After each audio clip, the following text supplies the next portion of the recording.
Servus, Glück auf und herzlich willkommen zu einer weiteren FC Bayern Reaction. Ja Leute, diesmal zum Pressetalk mit Vincent Kompany zum Start des Trainingslagers. Joa, da gehen wir mal rein. Geht 25 Minuten. Die Pressekonferenz, ich bin mal gespannt. Ich komme im Moment nicht klar mit meinen Trikots. Leute. Die einen sind zu groß, die anderen sind Tacken zu klein. So ist das in der Abnehmphase, ey. Muss auf 5 Kilo, dann passen die anderen Trikots perfekt. Bild. Naja, das nur am Rande. Leute, bevor wir reingehen hier, wie immer, der Hinweis, wenn euch gefällt, was ihr seht, lasst gerne ein Abo da, damit unterstützt ihr einfach das, was ich hier so tue. Und damit würde ich sagen, ab rein hier in den Bums. Gleich mit der Pressekonferenz von Vincent Kompany beginnt. Also herzlich willkommen euch, herzlich willkommen Vinny. Das ist deine zweite Trainingswoche, die du jetzt startest. Es fehlen natürlich noch viele Profis, aber was würdest du sagen, wie viel lernst du Tag für Tag über den FC Bayern schon dazu? Über den FC Bayern, über die Spieler, über München, Bayern, die Region, also sehr viel. Sehr ausgeleuchtet da das Ding, war? Jeden Tag. Auch ein bisschen Deutsch und das hilft natürlich. Und, aber letztendlich, wir haben einfach hart gearbeitet letzte Woche und das war auch gut. Das war gut, ja. Die Beine sind schon ein bisschen schwer, ja. Okay. Ja. Aber dafür sind die Fragen jetzt super interessant sicherlich. Also, wer möchte beginnen? Dann fangen wir hinten an. Ja, das Spielt Joshua Kimmich bei Ihnen Rechtsverteidiger? Spielt er im defensiven Mittelfeld? Was mit Leon Goretzka? Wie planen Sie mit Leroy Sané und Serge Gnabry? Wie steht es um Kingsley Coman? Haben Sie schon mit Mathis de Ligt gesprochen? das ist Antenne Bayern. Bitte schön, Herr Roder. Hallo Vincent, Hallo. Nochmal willkommen in München und willkommen am Tegernsee. Sie haben ja schon angesprochen, Sie wollen aggressiv spielen mit dem Ball. Was mir aber aufgefallen ist, gerade am Samstag, Sie haben sehr viel mit den Verteidigern gesprochen. Ist das für Sie was Besonderes, weil Sie ja auch diese Erfahrung haben? Geht man da nochmal mehr nach und nochmal ins Einzelgespräch, um eben das ein oder andere denen noch mitzugeben? Wie stehen Sie da so? Welchen Stellenwert hat die Defensive für Sie? Ja, also ich hatte das Gefühl, ich habe mit allen gesprochen, aber Ich wollte gerade sagen, das wäre auch wirklich ein Trauerspiel, wenn er nur, weil er ein Innenverteidiger war, jetzt einen Innenverteidiger coachen könnte, oder? mit den Verteidigern spreche ich natürlich auch gerne. Und, aber letztendlich, es ist manchmal auch eine Detailsache und dieses Vertrauen einzubauen, auch einfach, wie du gesagt hast, aggressiv zu sein, aber nicht nur aggressiv, sondern auch im Ballbesitz auch diese Kontrolle zu haben. Und ja, ich weiß nicht, ich habe das Glück, dass ich jetzt mit Top-Spielern arbeite und das kenne ich auch. Ich habe auch mit solchen Spielern gespielt und es macht einfach Spaß, um wieder dieses Connection aufzubauen und einfach auch diese Spieler besser zu machen. Die wollen das auch. Das ist das Schöne. Man glaubt immer, wenn man irgendwo am Top-Niveau ist, dass es dann reicht, aber dieses Gefühl habe ich nicht. Die wollen alle besser werden und das macht Spaß. Ja. Viele müssen ja auch besser werden, ne? Da müssen wir uns ja wohl nichts vormachen. Viele haben sich ja die letzten 2,5 Jahre ausgeruht. Also sollten die jetzt auch so langsam wieder Lust haben, besser zu werden. Dann hier in der ersten Reihe Torben Hoffmann für Sky. Hallo Vincent. Hallo.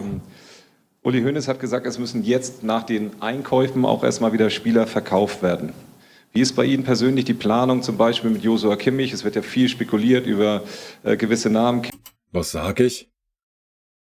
Man wird die anderen auch noch aufzählen. Was soll er dazu sagen? Er ist der Trainer. Ja? Wahrscheinlich, wenn er schlau ist, wird er auch sagen, das ist nicht mein Aufgabenfeld. Kimmich, erstmal meine Frage, wie planen Sie mit ihm in der kommenden Saison? Auf welcher Position? Als Rechtsverteidiger oder möglicherweise? Ach, ey. Als hätte er es gewusst, wa? Wild. Wieder im Mittelfeld. Und was ist mit Spielern wie Goretzka, Gnabry, die ja auch als mögliche Verkaufskandidaten gehandelt werden? Ja, Sie haben jetzt gesprochen über Einkauf, Verkauf. Es ist nicht mein Job. Ich bin da auch einfach für die Mannschaft und wenn Sie ein ganz genaues Antwort brauchen, dann muss ich vielleicht auch auf Englisch jetzt weitermachen, wenn es geht. Nein, ich kann es auch auf Deutsch.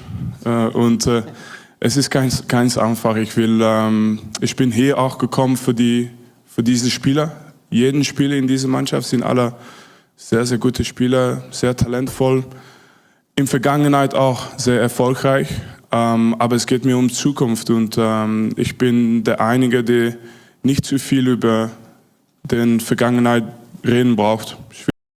Sehr gut. Da genau das ist, was uns nämlich fehlt. Das ist ja, was ich die ganze Zeit schon immer erzähle. Ja. Alles gut. Verdiente Spieler, ja, klar, haben die einen gewissen Stellenwert. Aber das ist beidseitig. Ja. Auch wenn ein verdienter Spieler, wir reden, ich habe es schon 100-mal gesagt, nicht über 3 Monate, ein halbes Jahr oder mal eine schlechte Saison. Sind alles Menschen, kann immer mal irgendwas sein, dass man mal schlecht drauf ist. Eine schlechte Phase im Leben hat. Sollten wir alle kennen, die ein bisschen älter sind. Gar keine Frage, ja.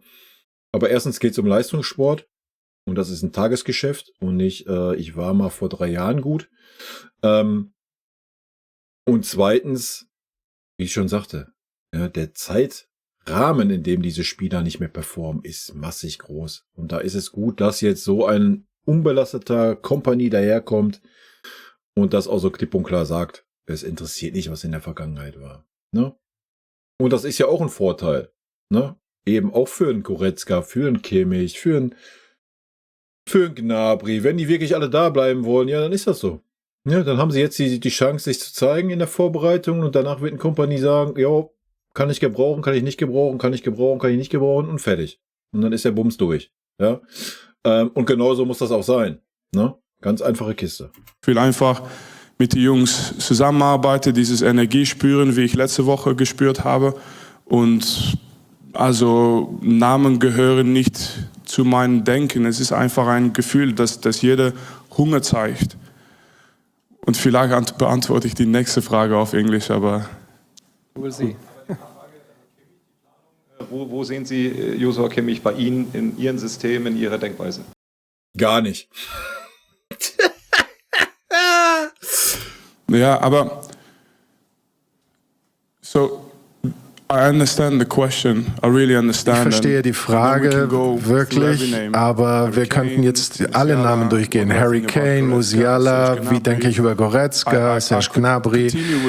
Ich könnte damit weitermachen und den ganzen Abend damit füllen, aber das ist nicht meine Absicht. Das, was ich machen möchte und womit ich Erfahrung habe, denn ich habe auf diesem Niveau gespielt und da ging es nicht einmal darum, ich habe auch mit Dieter vor der Pressekonferenz gesprochen und auch gesagt, wie Das ist mir auch klar, dass er schon vorher mit ihm gesprochen hat, weil es war ja klar, die Fragen, die ich gerade aufgezählt habe, war ja klar. Die werden gestellt und entweder gibt es da Antwort zu oder nicht, ja. Dass er sich jetzt die Mühe macht und das hier erklärt, warum, wieso, weshalb er da nicht unbedingt drauf eingeht. Zeigt, welchen Respekt er hat. Ich hätte mir die Arbeit gar nicht gemacht. Ich hätte gesagt, erstmal muss ich die Spieler sehen. Ja, so ein Kimmich und sowas, der ist gar nicht da. Ja, wie soll er das beurteilen? Genauso ein Palinja und so weiter, die sind halt noch im Urlaub nach der EM und er muss sich ja nicht jetzt nach einer Woche im Training da hinsetzen und sagen, ja, mit dem plane ich nicht und so weiter und so fort, habe ich ja gerade gesagt. So, die Spieler sollen sich zeigen dürfen sich zeigen und dann wird man sehen. Ja. Ich persönlich sehe für den Kimmich keinen Platz in diesem Kader. Ich habe es schon gesagt, als rechter Verteidiger ist er maßlos überbezahlt. Erst recht, dieses Leistungsniveau, welches er als rechter Verteidiger gezeigt hat bei der EM. Sorry, ja. Er macht einen guten rechten Verteidiger, gar keine Frage. In der Dreierkette, Fünferkette würde ich ihn eher sehen, ja, auf der rechten Seite. Das kann er mit Sicherheit spielen, aber auch da im aktuellen Fußball wird ihm auf Dauer die Geschwindigkeit fehlen. Das ist einfach so. Als Schienenspieler ist er einfach nicht schnell genug. Die 6 ist zu. Die ist einfach zu. Man hat Palinja verpflichtet für 50 Mille plus. Die ist zu. Solange der Mensch nicht verletzt ist, wird er da spielen auf der Posi Feierabend. Ich persönlich halte den Pavlovic für den besseren Aufbauspieler, im Gegensatz zum Kimmich. Was nicht heißt, dass Kimmich nicht vielleicht die 8 spielen kann bei uns. Die Frage ist, möchte man jetzt einen Pavlovic entwickeln? Oder möchte man ihm Kimmich vor die Nase setzen und Pavlovic spielt dann 2 Spiele im Jahr, wenn Kimmich halt mal ausnahmsweise gesperrt ist? Weil das Fass Kimmich aufmachen und ihn dann auf die Bank setzen, wenn er im zentralen Mittelfeld geplant ist, Alter, dann wissen wir alle, wie die Pressekonferenzen ablaufen und so weiter. Von daher, ich bleib dabei, es ist für alle 3 Parteien meiner Meinung nach das Beste, wenn Kimmich den Verein wechselt. Ja, für uns, für ihn selber und auch für den aufnehmenden Verein. Weil er da einen ganz anderen Stellenwert haben wird, wenn der aufnehmende Verein ihn fest einplant im Mittelfeld. Alles gut. Bei uns ist aus meiner Sicht das Mittelfeld dicht. Vielleicht täusche ich mich, vielleicht überrascht er uns noch, der Kimmich, und er wird der super Achter werden. Ich habe schon mehrfach gesagt, wo ich die Schwächen sehe bei Kimmich auf der 8. Einfach, wenn er unter Druck ist, wenn der Raum eng ist, hat Kimmich riesengroße Probleme. Ja. Aber wir werden sehen. Vielleicht hat Kompany noch ganz andere Ideen. I don't know. Die nächsten Wochen werden es zeigen, Leute. Ne? Wichtig diese Themen in der Presse sind. Keine Chance. Like I said, I played at this level, not one time. Denn ich habe auf diesem Level gespielt und über mich hat nie jemand gesagt, ich werde garantiert spielen, obwohl ich Kapitän war.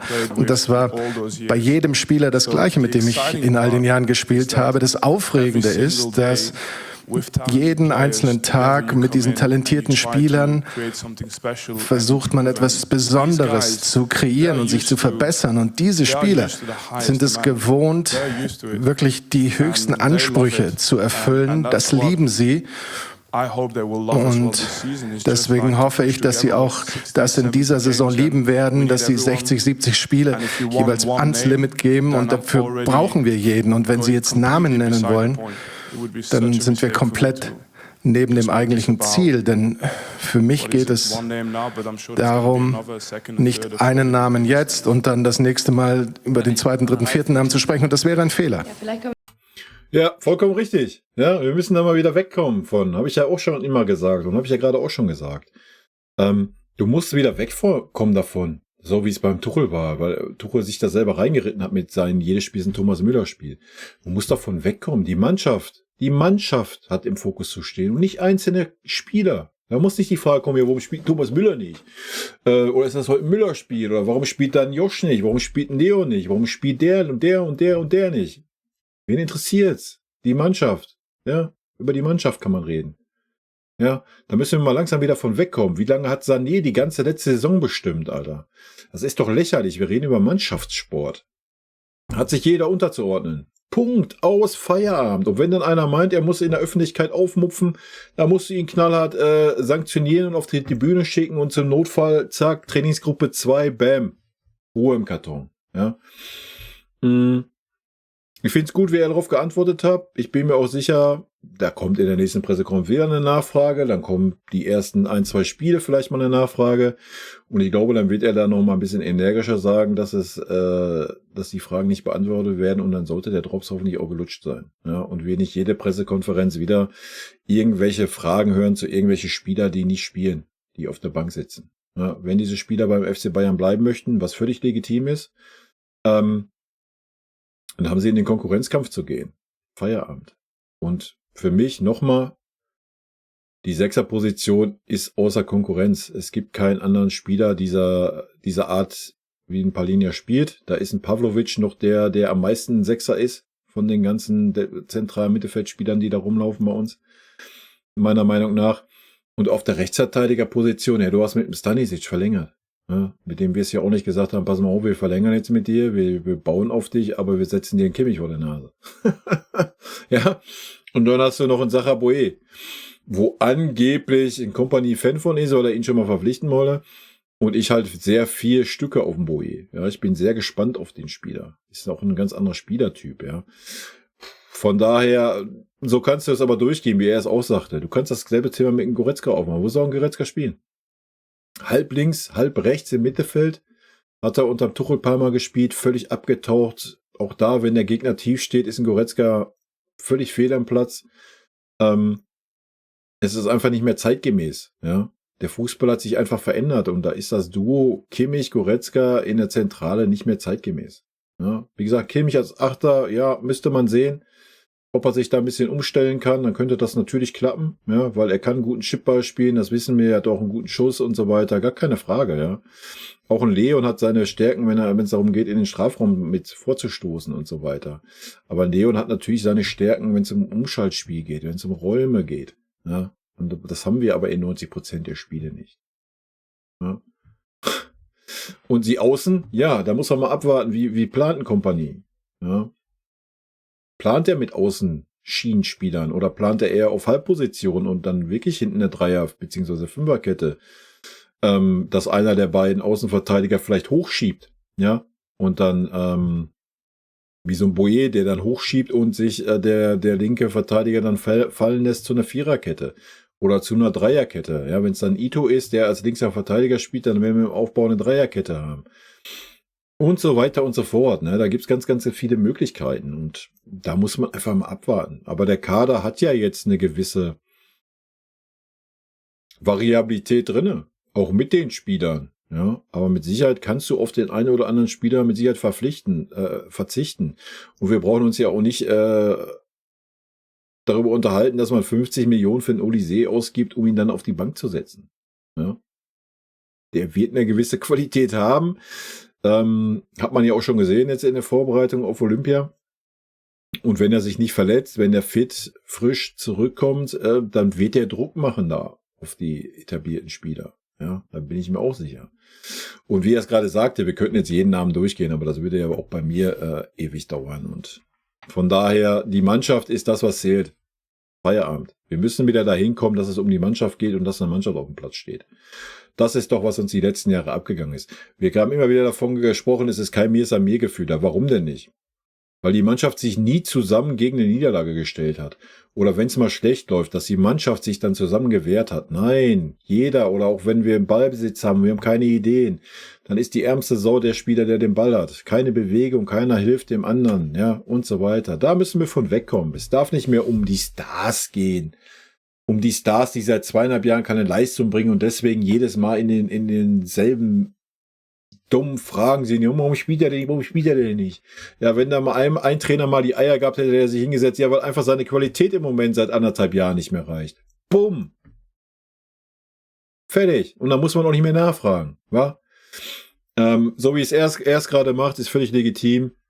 Ich fühle das, dass man sagt, die Mannschaft steht im Vordergrund, so gehört es sich auch. Und ich bin sehr gespannt, wie gesagt, ich bin mal gespannt, wie die nächsten Pressekonferenzen dann gehen, weil die Nachfragen werden kommen. Reporter sind ja einfach, die haben ja Scheuklappen auf. Die fragen das 100.000 Mal nach. Haben wir beim Tuchel erlebt. Bin gespannt, ob da mal ein Dieter da einschreitet oder auch der Verein da mal eine Ansage macht. Mal abwarten.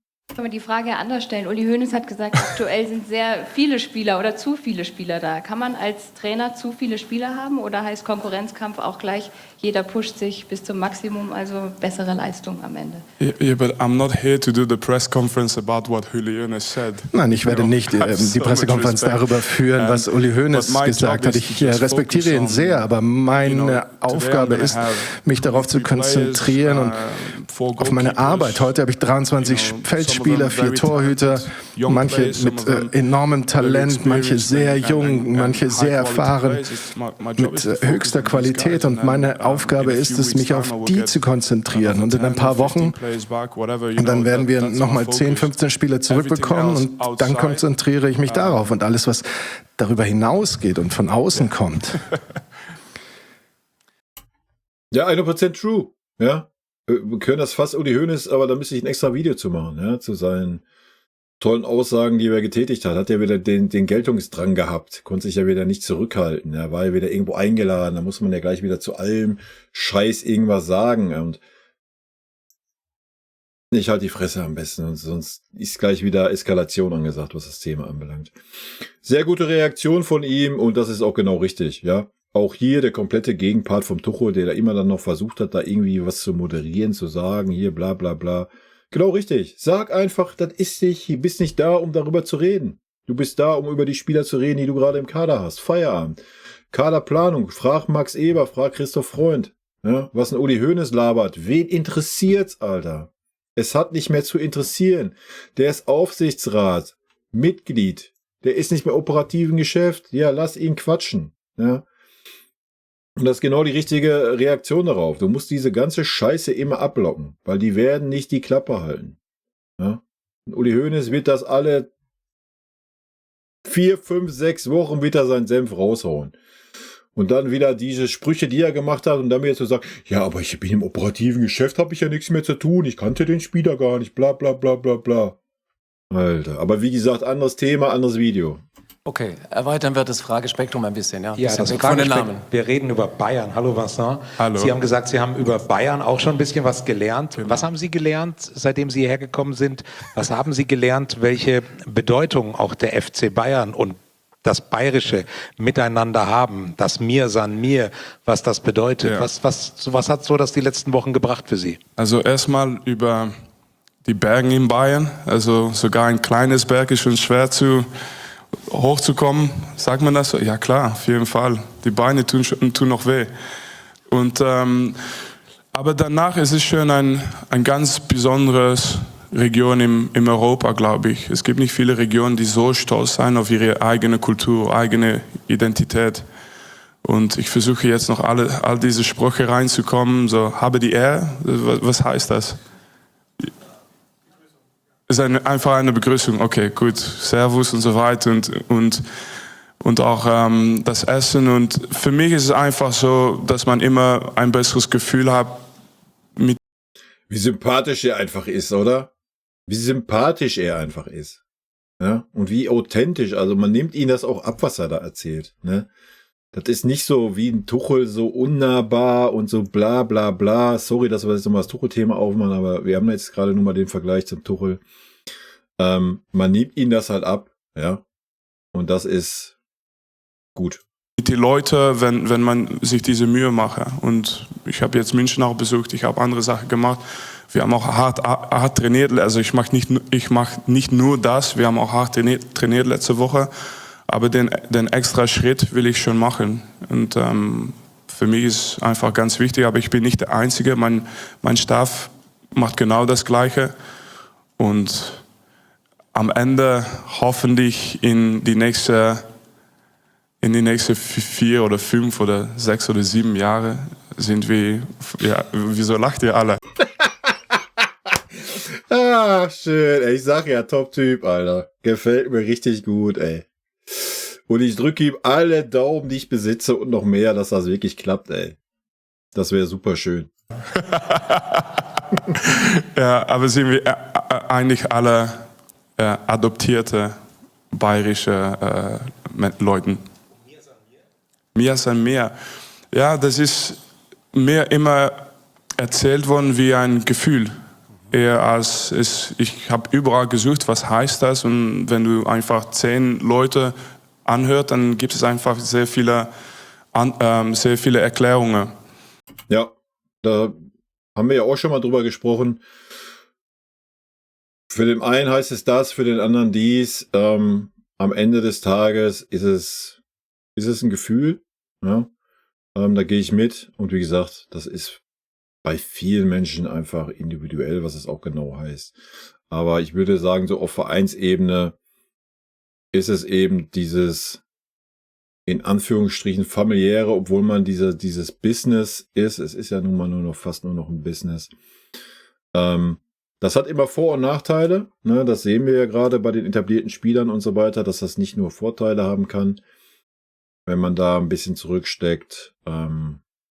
Ja, bin mal gespannt, was er sagt. Und aber dieses Gefühl, das verstehe ich schon. Das heißt, wir können gewinnen, wir müssen auch feiern, aber letztendlich müssen wir auch weitermachen, immer weiter, immer den nächsten Schritt holen wollen. Und deswegen, wenn wir so gerade anfangen mit nur über ein Individuum zu sprechen, das ist genau das Gegenteil. Es geht über... Ja, ganz genau. Ganz genau. Da sind wir nochmal bei dem Punkt, den ich vorhin auch gesagt habe. Ja, wir müssen halt wieder dahin kommen, dass es eine Mannschaft ist und nicht der einzelne individuelle Spieler. Der interessiert am Ende des Tages nicht. Den Verein, es geht über die nächste Schritt. Wie können wir besser werden? Und alles in Vergangenheit ist schön und da können wir auf jeden Fall immer stolz drauf sein, aber wir sind erfolgreich, weil wir über die Zukunft denken. Und ja, ne, nochmal, wie er es gerade sagt. Ich habe es doch vorhin auch schon mal gesagt. Natürlich, super, dass man verdiente Spieler hat, da ist man noch ewig dankbar. Auch da sehe ich, dass man von beiden Seiten sehen muss, ja. Nehmen wir mal das Beispiel Kimmich, weil da sich ja die meisten dran hochziehen. Was wäre denn gewesen, Kimmich wäre nach Dortmund gewechselt? Glaubt ihr, da wäre wäre Teil einer Mannschaft gewesen, die 10-mal hintereinander Meister wird, die einen 6-Tubel gewinnt? Nee, ja. Von daher muss auch mal der Spieler diesem Verein mal ein bisschen dankbar sein, dass er hier überhaupt auflaufen die Chance bekommen hat. Weil Kimmich kam nicht hier hin und war der Spieler, der deutsche Nationalspieler, selber mit Goretzka. Da sind sie auch erst bei uns geworden, wurden dazu entwickelt, ja. Das darf man halt auch nicht immer vergessen. Und das meine ich halt mit beiderseitigen, ja. Der Verein ist dankbar, dass dieser Spieler das mitgetragen hat, mit erreicht hat, aber der Spieler muss auch dankbar sein, dass er überhaupt die Chance dazu bekommen hat beim FC Bayern, ja. Das hättest du in Leverkusen, in Stuttgart oder sonst wo halt nicht gehabt. So, Feierabend. Ne? Das darf man halt auch immer nicht vergessen. Und wie er es sagt, ja, es interessiert nicht, was vor 2 Jahren war. Es interessiert, was jetzt kommt. Nichts anderes. Also in kurz ist das meine Meinung im Moment. Das wird natürlich noch evaluieren in Zukunft. Wieder daneben Tobias Altscheffel für Bild und Sportbild. Hallo Company. Erstmal natürlich, auf welchen Berg wollten Sie gehen? Wissen Sie das wieder? Nein, Wallberg, genau, er war mit. Und ja, Sie waren oben, oder? Ist er fit? Fitter als ich, glaube ich. Das ist das Problem. Ja, aber wie sagt man, hochzukommen ist okay, aber wieder runter. Wenn du 20 Jahre Profi-Karriere hast, dann spürst du alles, die Hüfte, die Knien. Und ja, das habe ich auch wieder gelernt. Ich komme aus dem Stadt. Das heißt, im Brust ist alles flach, Belgien, alles flach. Und jetzt auf einmal sagen die ein kleines Berg. Das ist kein kleines Berg. Ja. Zur eigentlichen Frage. Alle im Verein betonen, wie wichtig Ihnen Kommunikation ist. Sie haben selbst gesagt, Sie reden mit jedem einzelnen Spieler. War das vielleicht was etwas vernachlässigt wurde von... Die Frage wird er eh nicht beantworten. Woher soll er wissen, was vernachlässigt wurde unter Thomas Tuchel? Aber ja, das muss ein Trainer tun. Ja? Wie soll das sonst funktionieren? Wie soll man sonst die Spieler mitnehmen? Wie soll man die ganze Mannschaft mitnehmen? Man muss doch mit jedem einzelnen Spieler sprechen. Jeder einzelne Spieler muss doch auch wissen, woran er ist und so weiter. Also, das sollte eigentlich selbstverständlich sein für einen guten Trainer, oder? Auch Ihren Vorgängern, diese tägliche Kommunikation und zum Spielsystem. Bayern war immer eine Mannschaft, die 4-2-3-1 gespielt hat. Kann das ein bisschen variabler werden? Könnt ihr vielleicht mit 2 Zehnern auch mal spielen und das System im Spiel wechseln? Ja, also erster Teil werde ich auf Deutsch antworten. Und es war was in der Vergangenheit alles war, das ist eigentlich mir nicht so wichtig. Also ich mache das, weil es ist mir wichtig, um mit den Jungs zu sprechen. Es ist mir wichtig, um zu verstehen, nicht nur was die gerne machen und nicht gerne machen, aber auch, dass die mich verstehen. Es ist, glaube ich, zu oft, dass man denkt, es ist eine Relation in eine Richtung. Es geht in beide Richtungen. Die müssen auch verstehen, wie ich bin als Mensch. Es gibt manche Sachen, wo wir reden über die ganz einfachsten Sachen, aber hart arbeiten für mich ist schon eine Sache, wo kein Kompromiss gibt. Ich verstehe nicht, wenn das nicht passiert. Das ist keine Chance. Also, und es ist wichtig, dass wir... Ach, ich liebe ihn. Ich liebe ihn für diese Aussagen. Leute, ich liebe ihn für diese Aussagen. Das ist, was uns so viel abgegangen ist die letzten Jahre. Endlich wieder dieses hart arbeiten und nicht dieses Larifari. Ich kann mir auch nicht vorstellen, dass ein Kompany sich das angucken wird, wenn da so ein Gnabry, ein Sané, egal wer von diesen schönen Spielern, da 30 Minuten wie eine Ballerina über ein Feld tanzt. Ich glaube, dann wird der platzen, Alter. Und der wird spätestens zur Halbzeit ausgewechselt. Bin ich mir 100% sicher. Falls die Spieler sich das überhaupt rausnehmen werden bei diesem Trainer. Auch verstehen, ich will alles machen für die Spieler, dass die besser werden, dass sie sich wohlfühlen. Ich glaube, Bayern wird das auch machen. Aber wir wollen letztendlich auch immer das Beste holen von den Spielern. Und diese ganz einfache Relation ist für mich wichtig. And when you speak about the system, Und wenn man über das System spricht, ich glaube, wir sprechen nicht zu viel über Systeme heutzutage. Wenn man über die deutsche Liga spricht, über die Bundesliga, dann ist das ein sehr gutes Beispiel, wie flexibel die Trainer sind, wie sehr die Spieler in der Lage sind, verschiedene Systeme zu spielen. Und das hängt dann immer davon ab, gegen wen man es.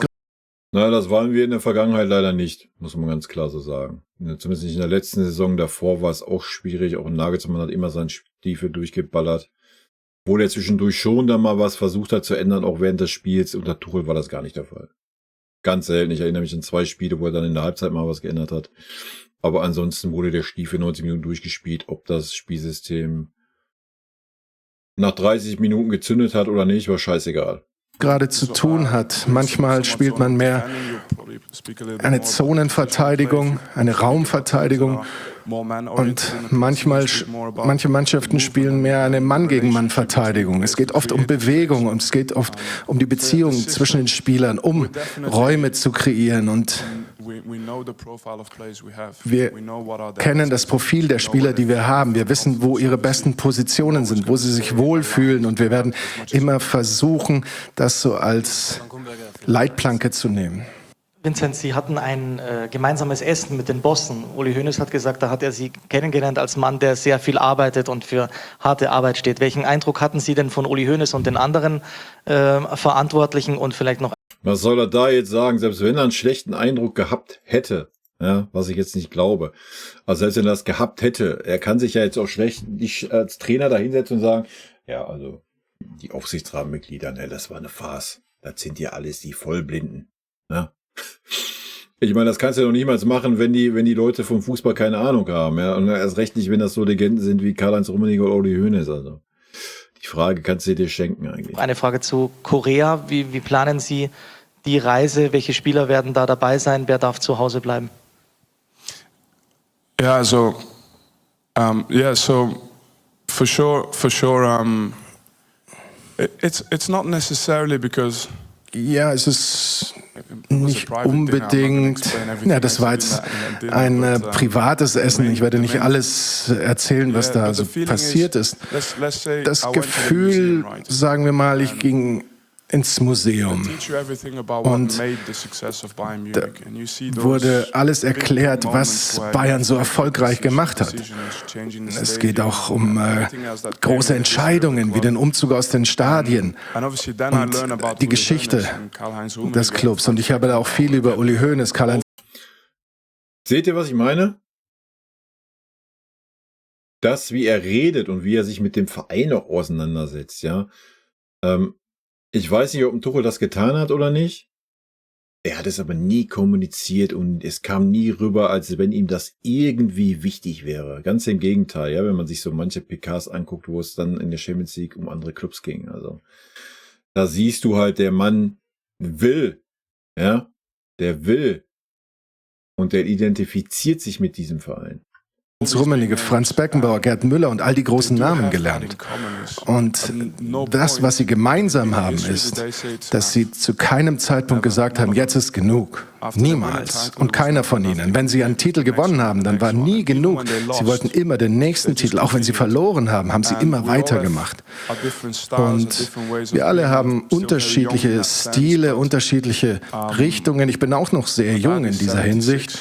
Mein Vater ist 76 und er gibt immer noch Vollgas und das habe ich in meiner Familie. Ich versuche auch dieses Feuer in mir zu tragen und ich frage mich immer, wie kann ein Mensch, der so alt ist wie er, noch so viel Energie haben, und er ist ein gutes Beispiel für mich und es tut mir leid, wenn ich ein bisschen abschweife, aber ich habe mit Sir Alex Ferguson mal in der Vergangenheit gesprochen.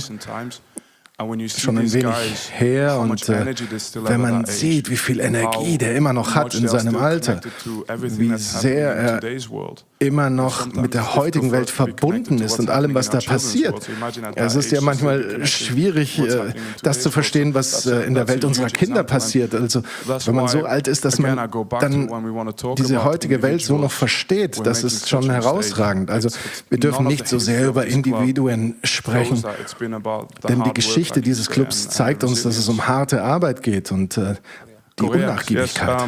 Und über Korea, ja, wir werden die meisten Spieler dabei haben, manche Spieler wie Harry Kane, Alphonso Davies und jetzt, ich hätte nie mit den Namen anfangen sollen, denn jetzt vergesse ich natürlich ein paar, Upa und Coman, die werden in Korea nicht dabei sein, aber hoffentlich vor dem ersten Pokalspiel werden wir alle dabei haben.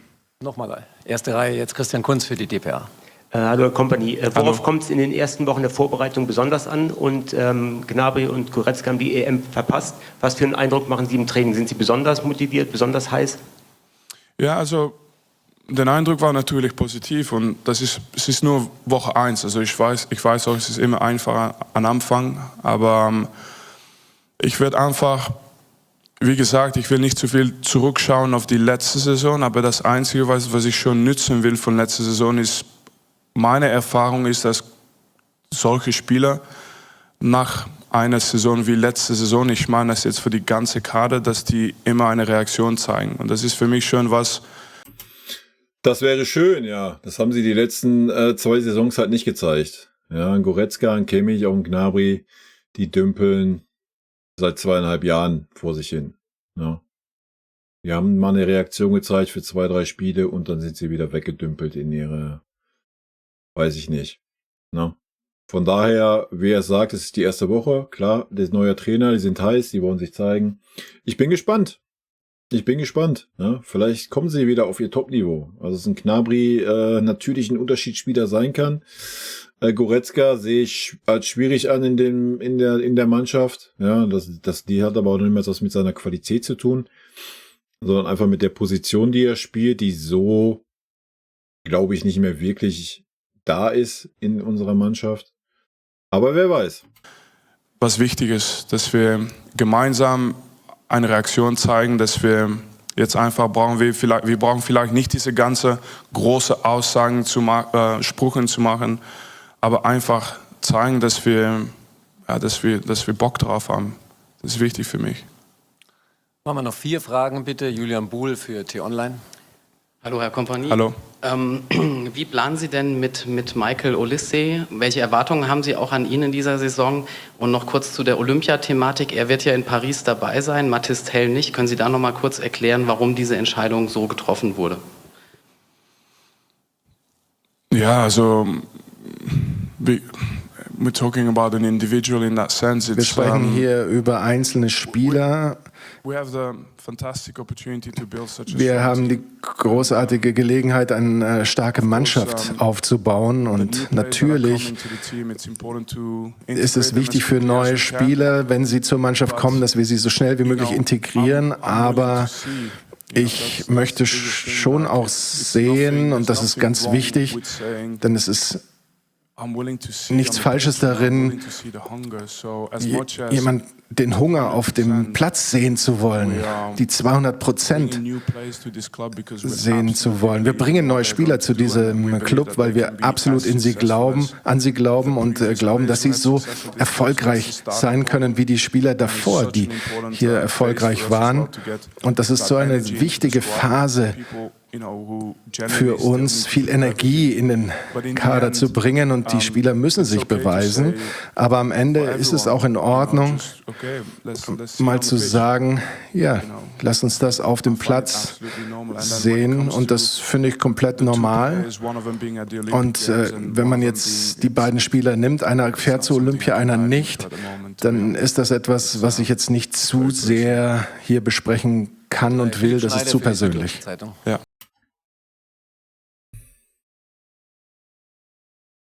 Nochmal, dafür Lob und Anerkennung.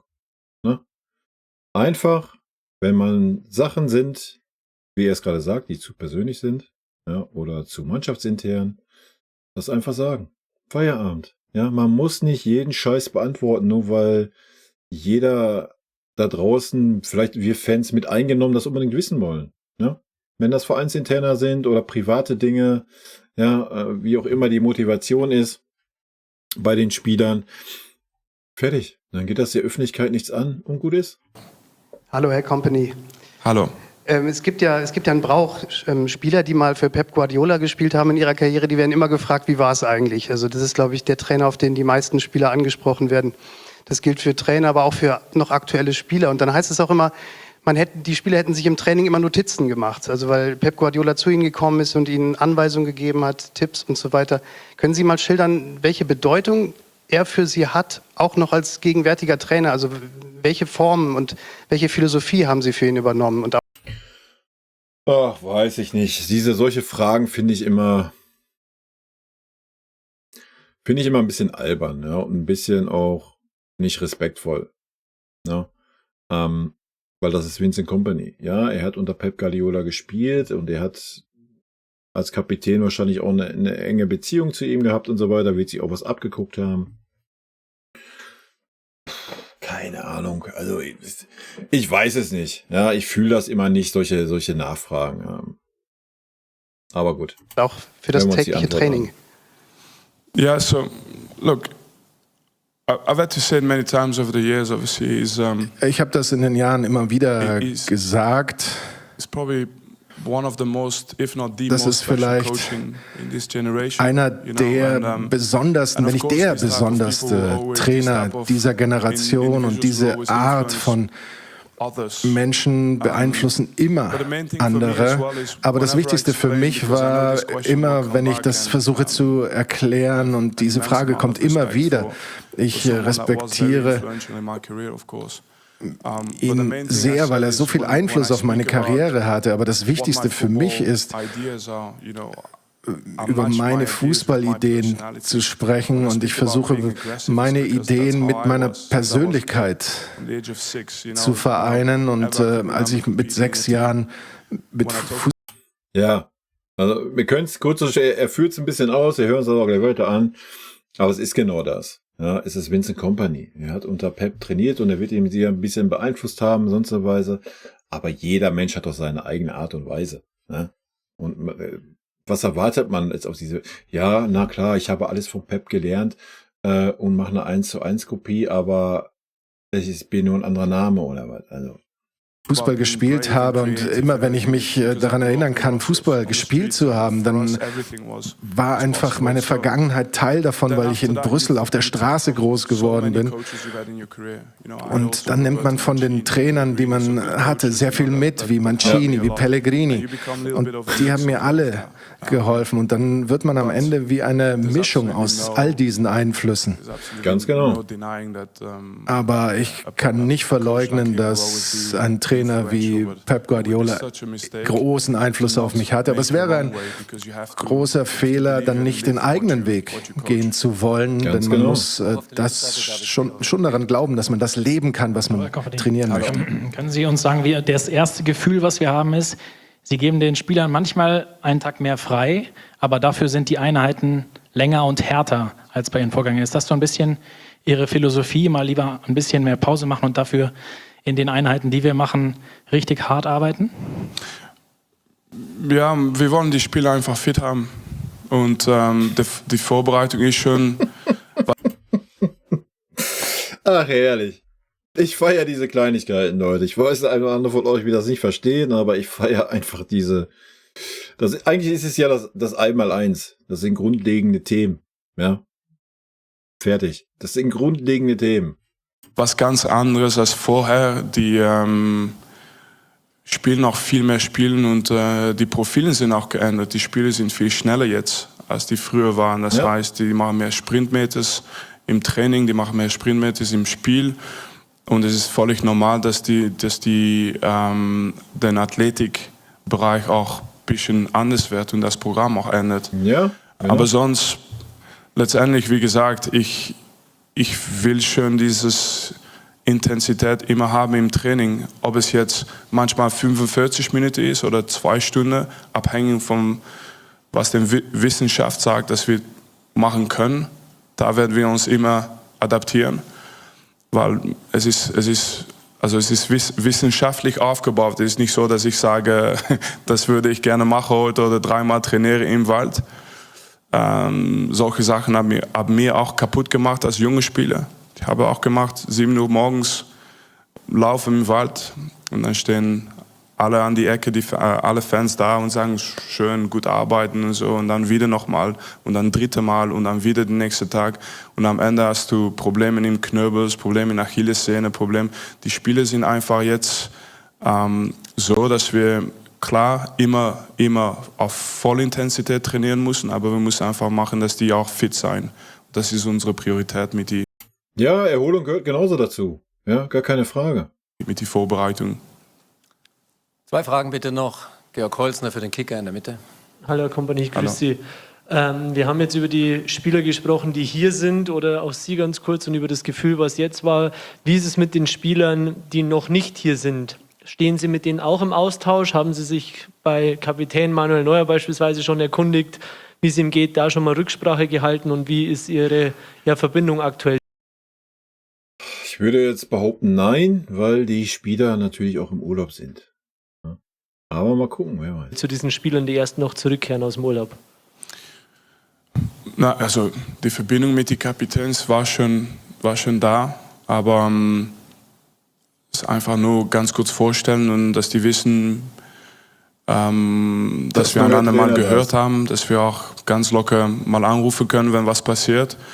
Und sonst will ich auch nicht dieses Urlaub ganz kaputt machen mit wie viel Intensität ich wolle in alles, was wir machen. Die dürfen jetzt ein bisschen ausruhen, das ist auch wichtig. Letzte Frage bitte, Florian Kienast für Spiegel Online. Hallo Herr Kompanie, Sie hatten schon gesagt, Sie wollten jetzt auch nicht über Namen sprechen. Sie haben jetzt 3 Neuzugänge, vielleicht geht jemand. Gibt es denn aber vielleicht eine bestimmte Position, die Sie sehr gerne noch besetzt sehen würden? Thomas Tuchel hat in der vergangenen Saison immer von der Holding Six gesprochen, die er gerne hätte. Gibt es was Ähnliches bei Ihnen, wo Sie sagen, auf dieser Position brauchen wir unbedingt noch einen Spieler? Vielleicht, also es wird einfach so sein in Zukunft mit mir, diese Pressekonferenz müssen Sie mit Max oder Christoph machen, über die nächste Position, die wir brauchen. Ich bin klar eine Verbindung zwischen die Spieler und die sportliche Führung. Ich bin Coach von diesen Spielern. Ich will auch nicht immer nur gegen die Spieler sein, ich will auch mit den Spielern sein. Jetzt kann ich nichts dazu sagen. Aber es ist viel gesagt worden. Vielen Dank. Danke, Winnie. Danke. Danke euch. Wir sehen uns beim Training. Leute, wie war mein Deutsch heute? Hat geklappt? Cool. Gut. Wir machen immer noch einen Schritt weiter. Danke, Jungs. Tschüss. Ciao. Alter, wie sympathisch er einfach ist. Ohne Scheiß. Wir werden richtig viel Freude mit diesen Trainer haben. Und mit diesen Menschen, glaubt sie mir.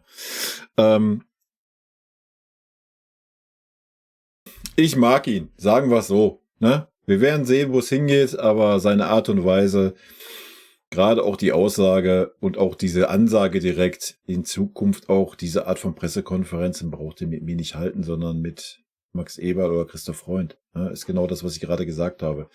Ist genau die richtige Ansage. Ja. Und irgendwann wird das auch der letzte Journalist, der da hockt, verstehen. Dass er dazu nichts sagen wird. Und dann werden diese Fragen auch nicht mehr kommen. Ganz einfache Kiste. Ne?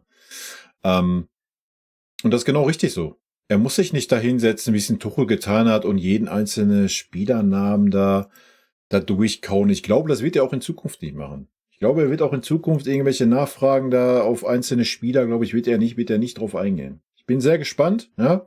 Vielleicht täusche ich mich, aber ich kann mir das sehr gut vorstellen. Ja. Einfach, dass auch nach außen hin wieder dieses, ja, es geht um die Mannschaft. Wir können hier über die Mannschaft reden, über die Mannschaftsleistung. Aber nicht jetzt, warum der nicht gespielt hat, warum der nicht, warum da und hier und da. Ja, von mir gibt es beide Daumen hoch, habe ich gerade schon gezeigt. Sehr gute Pressekonferenz. Nichts Neues oder Überraschendes an Einblicken zu seiner Person, zu seiner Art und Weise, zu seinen Vorstellungen. Hat so viel auch nicht verraten zu irgendwelchen Systemen oder sonst was. Da werden wir einfach sehen, wie die Spiele sein werden, wie er dann reagieren wird. Aber ich bin mir 110% sicher, ja, dass egal wie ein Spieler heißen wird oder heißt, ob es ein Harry Kane ist, ob es ein Palinja ist, ob es ein Olise ist, ob es ein Kimmich ist, ob es ein was weiß ich wer ist, wenn da ein Spieler halbherzig über den Platz dümpelt, wird er ausgewechselt werden. Bin ich mir 100% sicher. Also alles andere würde mich dann jetzt maßlos enttäuschen, nach allein diesen Aussagen, die er jetzt auch nochmal klipp und klar getroffen hat. Freue ich mich sehr drauf. Ich bin heiß auf die neue Saison. Das war's von mir heute. Rot-weiße Grüße gehen raus. Vielen lieben Dank für eure Aufmerksamkeit. Haut mir gerne eure Meinung in die Kommentare. Wenn es genug Kommentare sind, mache ich da gerne auch nochmal ein Antwortvideo zu. Und in diesem Sinne, vielen lieben Dank für euren Support, Leute. Vielen lieben Dank für euren Support hier auf dem Kanal. Und in diesem Sinne, gute Freunde kann niemand trennen.